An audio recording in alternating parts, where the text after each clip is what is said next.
Guys, আজকে আমরা যাচ্ছি সিরাজগঞ্জে। আমরা সিরাজগঞ্জে চার পাঁচটা স্পট আমরা ঘুরবো।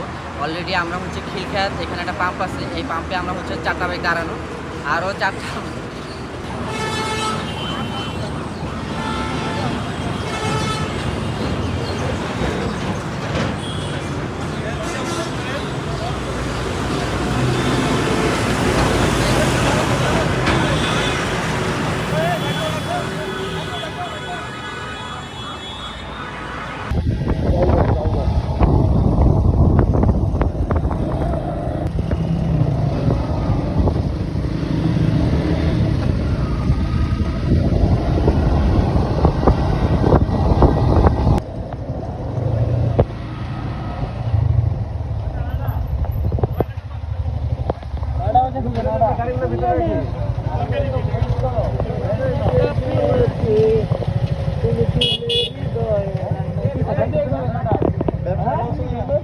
আর 1 ঘন্টা পর খুলবে।